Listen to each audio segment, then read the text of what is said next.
स्वागत है आप सभी का ऑनलाइन स्टडी प्लेटफॉर्म लक्ष्य रोजगार में।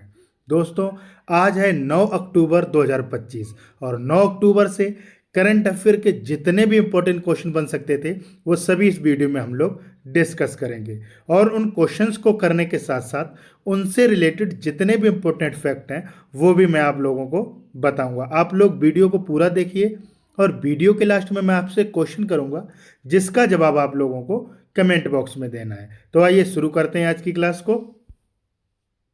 आज की क्लास को शुरू करने से पहले कल जो हम लोगों ने करंट अफेयर की क्लास पढ़ी थी उसका रिवीजन कर लेते हैं। तो कल हम लोगों ने पढ़ा था कि विश्व कपास दिवस 7 अक्टूबर को मनाया गया। अंतर्राष्ट्रीय परमाणु ऊर्जा एजेंसी के 181वें सदस्य के रूप में मालदीव को शामिल किया गया है। 68वां राष्ट्रमंडल संसदीय सम्मेलन बारबाडोस में आयोजित होगा। भारत राष्ट्रीय ऊंट स्थिरता पहर शुरू करेगा। छत्तीसगढ़ का बालोद जिला भारत का पहला आधिकारिक रूप से बाल विवाह मुक्त जिला घोषित किया गया है। और भारतीय सेना ने अरुणाचल प्रदेश में ड्रोन कवच अभ्यास किया है। VWF world junior championship 2025 Bharat में आयोजित की जाएगी। और केंद्रीय मंत्री मनोहर लाल भारत का प्रतिनिधित्व करते हुए 7 से 10 अक्टूबर 2025 तक दक्षिण अफ्रीका में होने वाली G20 ऊर्जा परिवर्तन मंत्री स्तरीय बैठक में भाग लेंगे। भारतीय तटरक्षक बल ने विशाखापत्तनम में 10वां राष्ट्रीय स्तरीय प्रदूषण प्रतिक्रिया अभ्यास आयोजित किया है। विशाखापत्तनम नौसेना डॉकयार्ड में 6 अक्टूबर 2025 को भारतीय नौसेना ने INS अंद्रोथ को औपचारिक रूप से शामिल किया है। तेलंगाना के नलगोंडा जिले का कोंडारेड्डीपल्ली गांव दक्षिण भारत का पहला 100% सौर ऊर्जा से संचालित गांव बन गया है। सीमा सड़क संगठन यानी BRO ने लद्दाख में समुद्र तल से 19,400 फीट की ऊंचाई पर विश्व की सबसे ऊंची मोटर चालित सड़क का निर्माण किया। और केंद्रीय मंत्री जी किशन रेड्डी ने अरुणाचल प्रदेश में नामचिक नामफुक कोयला खदान का उद्घाटन किया है। भारत और भूटान ने पहली रेल संपर्क परियोजना को मंजूरी दी है। और मध्य प्रदेश ने हाथियों की जनगणना के लिए गज रक्षक ऐप लॉन्च किया है। साल 2025 का भौतिकी का नोबेल पुरस्कार जॉन क्लार्क, मिशेल H डोबरेट और जॉन M मार्टिनेस को संयुक्त रूप से दिया गया है। केंद्रीय वित्त मंत्री निर्मला सीतारमण ने गुजरात के गांधीनगर में आपकी पूंजी आपका अधिकार अभियान की शुरुआत की है। और महाराष्ट्र सरकार ने आयात और निर्यात व्यवसायों के लिए पारंपरिक स्टाम्प पेपर बॉन्ड की जगह ई-बॉन्ड प्रणाली शुरू की। और महाराष्ट्र डिजिटल बॉन्ड अपनाने वाला भारत का 16वां राज्य बन गया है। केंद्रीय गृह मंत्री अमित शाह ने तालेगांव स्थित doctor Shyama Prasad Mukherjee indoor stadium में गोवा की माझेकर योजना का शुभारंभ किया है। अंडमान और निकोबार द्वीप समूह के 12 टांग द्वीप में भारत का एकमात्र मड ज्वालामुखी 20 वर्षों के बाद विस्फोट हुआ है। उत्तराखंड ने क्या है, मदरसा बोर्ड को खत्म करने वाला पहला राज्य बन गया है। और मणिपुर में मेरा हो चोंगमा उत्सव मनाया गया। भारत की राष्ट्रपति श्रीमती द्रौपदी मुर्मू ने 6 अक्टूबर 2025 को राष्ट्रपति भवन में वर्ष 2022-23 के लिए मेरा भारत राष्ट्रीय सेवा योजना पुरस्कार प्रदान किए हैं। जम्मू कश्मीर में युवा सेवा एवं खेल निदेशालय द्वारा आयोजित 69वें राष्ट्रीय स्कूल खेल का आयोजन शुरू किया गया है। और 20वें फिक्की उच्च शिक्षा शिखर सम्मेलन 2025 का आयोजन नई दिल्ली में किया गया है। फिजियोलॉजी या मेडिसिन में 2025 का नोबेल पुरस्कार मैरी ई ब्रुको, फ्रेड रामस्डेल और सिमोन साकागुची को परिधीय प्रतिरक्षा सहिष्णुता से संबंधित उनकी खोजों के लिए प्रदान किया गया है। केंद्रीय कृषि मंत्री शिवराज सिंह चौहान ने पटना में मखौना महोत्सव में भाग लिया और उसे संबोधित किया है। फिलीपींस ने 2025 में दक्षिण पूर्व एशिया का पहला कोरल लार्वा बायोक्रैब शुरू किया है। और BWF विश्व जूनियर चैंपियनशिप 2025 का उद्घाटन असम के गुवाहाटी में किया गया है। तो ये थे कल के कुछ इंपॉर्टेंट करंट अफेयर। अब चलते हैं आज की क्लास पर। तो आज का फर्स्ट क्वेश्चन है कि हाल ही में भारतीय वायुसेना दिवस कब मनाया गया है। तो यह कब मनाया गया? यह मनाया गया आपका 8 अक्टूबर को। देखिए, एयरफोर्स डे क्या है? हर साल 8 अक्टूबर को मनाया जाता है। और इस दिन क्या है, साल 1932 में इंडियन एयरफोर्स की स्थापना की गई थी और 2025 में इसका 93वां स्थापना दिवस पूरे देश में धूमधाम से मनाया गया। और 2025 में एयरफोर्स डे का मुख्य आयोजन हिंडन एयरफोर्स स्टेशन यानी गाजियाबाद में आयोजित किया गया, जहां भव्य परेड, एयर शो और भारत की वायु शक्ति का शानदार प्रदर्शन किया गया है। और इस वर्ष की थीम क्या थी, ऑपरेशन सिंदूर रखी गई थी। बात कर लेते हैं अक्टूबर माह में आने वाले कुछ इंपॉर्टेंट डेज के बारे में। तो 1 अक्टूबर को हम लोगों ने अंतर्राष्ट्रीय वृद्धजन दिवस मनाया था और अंतर्राष्ट्रीय कॉफी दिवस मनाया था। 2 अक्टूबर को महात्मा गांधी की जयंती पर क्या मनाया गया था, अंतर्राष्ट्रीय अहिंसा दिवस। 4 अक्टूबर को विश्व पशु दिवस मनाया गया था और 5 अक्टूबर को विश्व शिक्षक दिवस के रूप में मनाया गया था। नेक्स्ट है, हाल ही में कौन दुनिया का तीसरा बड़ा डोमेस्टिक एविएशन मार्केट बन गया है। तो कौन बन गया, यह बन गया है अपना देश भारत।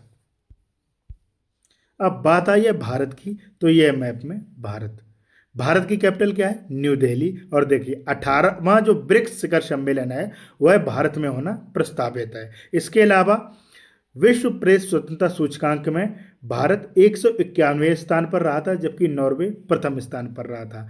भारत की साक्षरता दर बढ़कर 18.9% हो गई है और भारत में कुल रामसर स्तरों की संख्या 93 हो गई है। इसके अलावा बात करूं हेनले पासपोर्ट इंडेक्स 2025 में, तो भारत का स्थान 77वां था, जबकि प्रथम स्थान पर कौन रहा था, तो वह सिंगापुर रहा था। और देखिए अभी हाल ही में क्या किया है, यूपीआई ने वीज़ा को पछाड़ दिया यानी पीछे छोड़ दिया है। बात कर लेते हैं भारत से संबंधित करंट अफेयर रिलेटेड पॉइंट्स के बारे में। तो VWF world junior championship 2025 Bharat में आयोजित किया जाएगा। ISSF जूनियर विश्व कप में की पदक तालिका में क्या है, भारत शीर्ष स्थान पर रहा है। भारत ने पाकिस्तान को हराकर 9वीं बार एशिया कप जीता है और भारत ने अग्नि मिसाइल का रेल आधारित मोबाइल लॉन्चर से सफल परीक्षण किया है। भारत ने 31 मार्च 2026 तक चांदी की आयात पर प्रतिबंध लगाया है और भारत को अंतर्राष्ट्रीय नागरिक उड्डयन संगठन ICAO की परिषद के भाग 2 के लिए पुनः निर्वाचित किया गया है।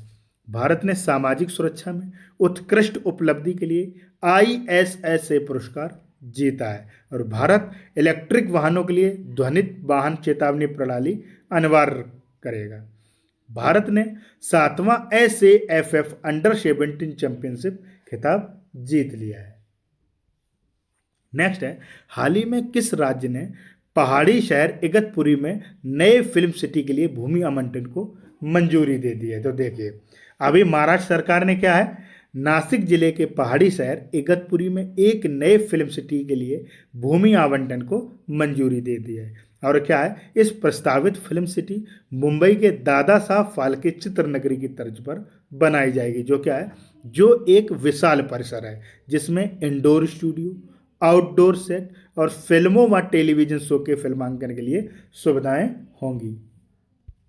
अब बात आई है महाराष्ट्र की, तो ये मैप में महाराष्ट्र की कैपिटल क्या है, मुंबई। सीएम कौन है, देवेंद्र फडणवीस। और गवर्नर कौन है, तो आचार्य देवव्रत है। और ये CP राधाकृष्णन क्या है, यह अभी उपराष्ट्रपति बन गए हैं। देखिए बात करूं लोकसभा सीटों की, तो महाराष्ट्र में कुल 48 लोकसभा सीटें, 19 राज्यसभा सीटें और 288 विधानसभा सीटें हैं। इसके अलावा क्षेत्रफल की दृष्टि से महाराष्ट्र क्या है, तीसरा और जनसंख्या की दृष्टि से दूसरा सबसे बड़ा राज्य है। और प्याज और अंगूर के उत्पादन में क्या है, महाराष्ट्र प्रथम स्थान पर है। देखिए इसके अलावा महाराष्ट्र में उजानी बांध, जायकवाड़ी बांध, कोयना बांध, नावेगांव, Nagzira, Sahyadri, Melghat, Tadoba, Andhari bore tiger reserve उपस्थित हैं। बात कर लेते हैं महाराष्ट्र से संबंधित करंट अफेयर रिलेटेड पॉइंट्स के बारे में। तो देखिए महाराष्ट्र के नागपुर में 69वां धम्मचक्र प्रवर्तन दिवस मनाया गया। महाराष्ट्र मंत्रिमंडल ने व्यापक कैंसर देखभाल नीति को मंजूरी दी है और UPI के उपयोग में महाराष्ट्र शीर्ष पर है। महाराष्ट्र ने आधिकारिक तौर पर गणेशोत्सव को राज्य उत्सव घोषित किया है और महाराष्ट्र सरकार 5 लाख से अधिक गिग वर्कर्स के लिए सामाजिक सुरक्षा योजना शुरू करेगी। दिशा अभियान महाराष्ट्र में लागू किया गया है और भारत के पहले एआई संचालित आंगनवाड़ी केंद्र का उद्घाटन महाराष्ट्र में किया गया है। महाराष्ट्र सरकार ने क्या है, पशुधन और मुर्गी पालन को कृषि का दर्जा देने का श्रेय हासिल किया है। नेक्स्ट है, हाल ही में किसे 2025 के शास्त्र रामानुजन पुरस्कार से सम्मानित किया जाएगा? तो यह किसे सम्मानित किया जाएगा? यह किया जाएगा अलेक्जेंडर स्मिथ को। देखिए 2025 का शास्त्र रामानुजन पुरस्कार नॉर्थ वेस्टर्न यूनिवर्सिटी यानी संयुक्त राज्य अमेरिका के डॉक्टर अलेक्जेंडर स्मिथ को प्रदान किया जाएगा। ये क्या है, 32 वर्ष से कम आयु के युवा गणितज्ञों को उनके उत्कृष्ट कार्य के लिए सम्मानित करने हेतु शस्त्र विद्यालय द्वारा 2005 में शास्त्र रामानुजन पुरस्कार की स्थापना की गई थी। अब बात कर लेते हैं कुछ महत्वपूर्ण पुरस्कारों से संबंधित। तो भावना पराशर, बनवारी लाल गौर और ईटी नीलकंठन मूस को राष्ट्रीय धन्वंतरी आयुर्वेद पुरस्कार से सम्मानित किया गया है। अमश्री प्रसन्न कुमार ने कृषि मीडिया पुरस्कार 2025 का खिताब जीता और जिनाली मोदी को यूनेप अंग चैंपियंस ऑफ द अर्थ पुरस्कार 2025 दिया गया है। कीर स्टामर को लिविंग ब्रिज सम्मान से सम्मानित किया गया और हुमा कुरैशी को VIFF यानी भूषान अंतर्राष्ट्रीय फिल्म महोत्सव में Asia face of the year award से सम्मानित किया गया है। बाबा कल्याणी को American society of mechanical engineers द्वारा होली मेडल से सम्मानित किया गया है। ये कुछ महत्वपूर्ण पुरस्कार थे जो भी हाल ही में दिए गए हैं। नेक्स्ट है, हाल ही में कहाँ IUCN वर्ल्ड कन्वर्सेशन कांग्रेस 2025 शुरू किया गया है? तो यह कहाँ शुरू किया गया है? यह किया गया है अबू धाबी में। देखिए जैव विविधता संरक्षण में ऐतिहासिक कदम के रूप में भारत 9 से 15 अक्टूबर 2025 के बीच अबू धाबी यानी संयुक्त राज्य अमीरात में आयोजित होने वाले IUCN वर्ल्ड कन्वर्सेशन कांग्रेस 2025 में अपनी पहली राष्ट्रीय red list of endangered species का अनावरण करेगा। और यह सूची क्या है, भारत की अनूठी जैव विविधता को ध्यान में रखकर तैयार की गई है, जिसका क्या है उद्देश्य, क्या है, संकटग्रस्त प्रजातियों की पहचान करना और राष्ट्रीय संरक्षण प्राथमिकताओं को सशक्त बनाना है। नेक्स्ट है, हाल ही में किसे 2025 का रसायन का नोबेल पुरस्कार दिया गया है? देखिए तो ये रसायन विज्ञान में जो 2025 का नोबेल पुरस्कार है वह सुसुमु कितागामा, रिचर्ड रॉबसन और उमर एम यागी को गैसों और रसायनों के प्रभाव के लिए उनके स्थान वाली आणविक संरचनाएं बनाने में उनके योगदान के लिए दिया जाएगा। तो इस क्वेश्चन का जो राइट आंसर हो जाएगा वो हो जाएगा उपर्युक्त सभी, यानी इन तीनों लोगों को यह पुरस्कार प्रदान किया जाएगा। नेक्स्ट है, हाल ही में किसे सेट क्रिकेट रेटिंग अवार्ड्स में लाइफ टाइम अचीवमेंट पुरस्कार से सम्मानित किया गया है? तो किसे किया गया है? यह किया गया है ब्रायन लारा और VS चंद्रशेखर को। तो जो इसका राइट आंसर हो जाएगा वो हो जाएगा उपर्युक्त दोनों। नेक्स्ट है, हाल ही में किसे बिल्डथॉन 2025 का ब्रांड एम्बेसडर बनाया गया है? तो यह किसे बनाया गया है? यह बनाया गया शुभांशु शुक्ला को। देखिए अंतर्राष्ट्रीय अंतरिक्ष स्टेशन यानी ISS पर पहुंचने वाले पहले भारतीय ग्रुप कैप्टन शुभांशु शुक्ला को विकसित भारत बिल्डथॉन 2025 का ब्रांड एम्बेसडर नियुक्त किया गया है। अब बात आई है ब्रांड एम्बेसडर की, तो अभी हाल ही में बनाए गए कुछ महत्वपूर्ण कंपनियों के ब्रांड एम्बेसडरों के बारे में बात करते हैं। एशियाई टेबल टेनिस चैंपियनशिप 2025 का ब्रांड एम्बेसडर शरद कमल को नियुक्त किया गया है। लेविस ने आलिया भट्ट को अपना ब्रांड एम्बेसडर बनाया और स्केचर्स ने मोहम्मद सिराज को क्या अपना ब्रांड एम्बेसडर बनाया है। जोमेटो ने शाहरुख खान को अपना ब्रांड एम्बेसडर बनाया और उड़ीसा सरकार ने माधुरी दीक्षित को हथकरघा उद्योग का ब्रांड एम्बेसडर बनाया है। ऑस्ट्रेलियाई पर्यटन अभियान का ब्रांड एम्बेसडर सारा तेंदुलकर को नियुक्त किया गया और कैटरीना कैफ मालदीव की ग्लोबल ब्रांड एम्बेसडर बनी है और सिप्ला हेल्थ ने नीना गुप्ता को अपना ब्रांड एम्बेसडर बनाया है। इसके अलावा महेंद्र डिटोल ने क्या है, महेंद्र सिंह धोनी को अपना ब्रांड एम्बेसडर बनाया है। नेक्स्ट है, हाल ही में किसे इंग्लिश प्रीमियर लीग का आधिकारिक एम्बेसडर नियुक्त किया गया है? तो यह किसे नियुक्त किया गया है? यह किया गया है भारतीय क्रिकेटर संजू सैमसन को। देखिए इनको क्या है, भारत में इंग्लिश प्रीमियर लीग यानी EPL का आधिकारिक एम्बेसडर नियुक्त किया गया है। यह क्या है, अपनी तरह की पहली नियुक्ति है जो भारत में क्रिकेट और फुटबॉल के बीच सेतु का काम करेगी। ईपीएल एम्बेसडर के अलावा Samsung Indian super league ISL की एक प्रमुख टीम केरला ब्लास्टर्स एफसी के ब्रांड एम्बेसडर भी बने हैं।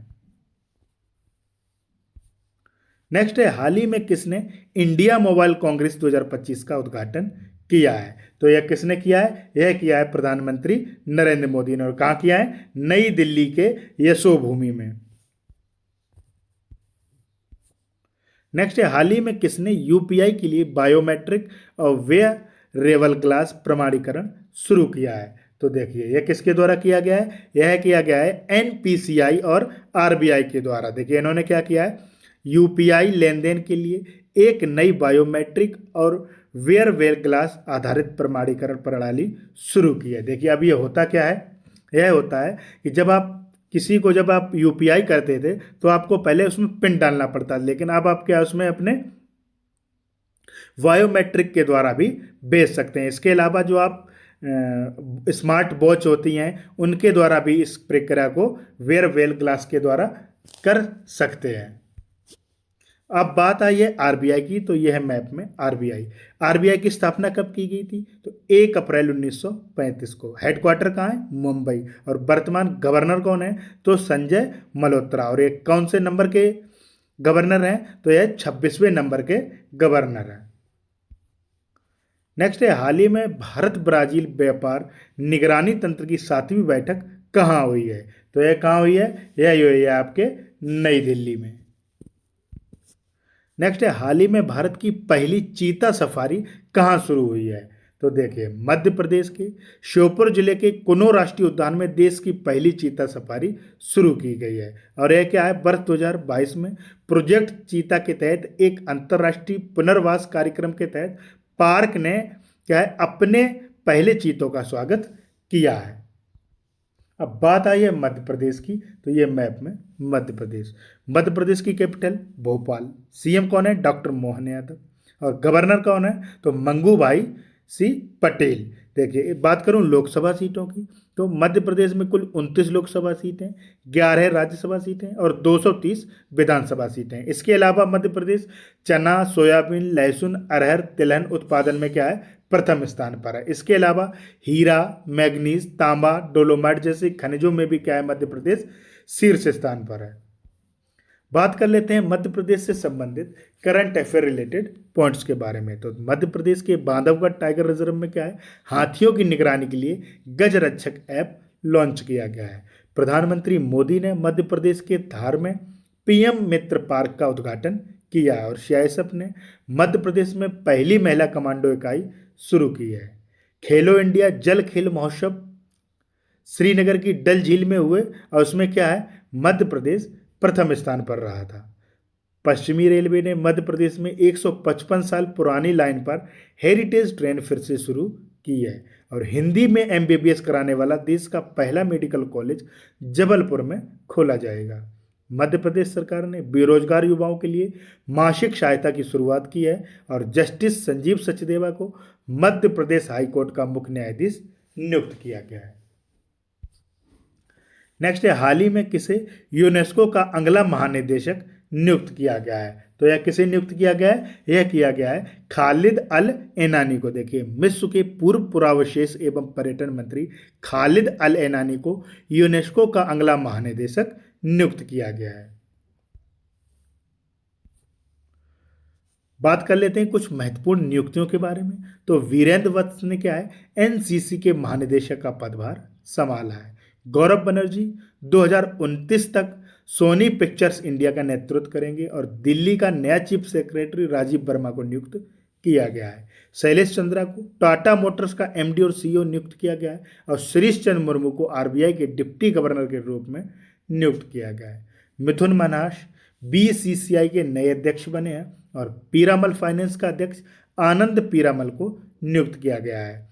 इसके अलावा सौरभ गांगुली अभी बंगाल क्रिकेट संघ के अध्यक्ष चुने गए हैं। नेक्स्ट है, हाल ही में मणिपुर की लिंथोई चानमब ने पेरू के लीमा में आयोजित विश्व जूनियर जूडो चैंपियनशिप 2025 में कौन सा पदक जीता है? तो यह कौन सा पदक जीता है? यह जीता है इन्होंने रजत पदक। अब बात आई है मणिपुर की, तो ये है मैप में मणिपुर। मणिपुर की कैपिटल क्या है? इम्फाल। सीएम कौन है? एन बीरेन सिंह। और गवर्नर कौन है? अजय कुमार भल्ला। बात करूं लोकसभा सीटों की, तो मणिपुर में कुल 2 लोकसभा सीटें, 1 राज्यसभा सीट और 60 विधानसभा सीटें हैं। बात कर लेते हैं करंट अफेयर रिलेटेड पॉइंट्स के बारे में। तो मणिपुर की कैबिनेट ने AIIB के सहयोग से चल रही शहरी सड़क परियोजना को मंजूरी दी है। एशियाई विशालकाय कछुओं का पहला कृत्रिम ऊष्मायन मणिपुर में सफल रहा है और मणिपुर ने 13 अगस्त को देशभक्त दिवस के रूप में मनाया था। पहले खेलो इंडिया बीच गेम्स की पदक तालिका में मणिपुर प्रथम स्थान पर रहा था और न्यायमूर्ति M सुंदर को मणिपुर के उच्च न्यायालय का मुख्य न्यायाधीश नियुक्त किया गया है। मणिपुर में सुरुई लिली महोत्सव 2025 का 5वां संस्करण संपन्न हुआ और मणिपुर में चेरा ओबा उत्सव हाल ही में मनाया गया है। नेक्स्ट है नवी मुंबई अंतरराष्ट्रीय हवाई अड्डे का नया नाम क्या रखा गया है? तो देखिए अभी इसका क्या नाम रखा गया है? इसका नाम रखा गया है लोक नेते डीवी अंतरराष्ट्रीय हवाई अड्डा। और यह नाम क्या है? दत्ताजी भाऊ पाटिल के सम्मान में रखा गया है, जिन्होंने इस क्षेत्र में के विकास में महत्वपूर्ण योगदान दिया है। अब बात कर लेते हैं आज के क्वेश्चन ऑफ द डे की, जिसका जवाब आप लोगों को कमेंट बॉक्स में देना है। तो आज का क्वेश्चन है, हाल ही में भारत की पहली चीता सफारी कहाँ शुरू हुई है? इस क्वेश्चन का जवाब आप लोगों को कमेंट बॉक्स में देना है। कल मैंने आप लोगों से पूछा था कि हाल ही में 69वें राष्ट्रीय स्कूल खेल कहाँ शुरू हुए हैं? तो यह शुरू हुए हैं आपके जम्मू और कश्मीर में। आज के लिए इतना ही दोस्तों। अगर वीडियो अच्छी लगी तो चैनल को सब्सक्राइब और वीडियो को लाइक करना ना भूलिए। Thank you.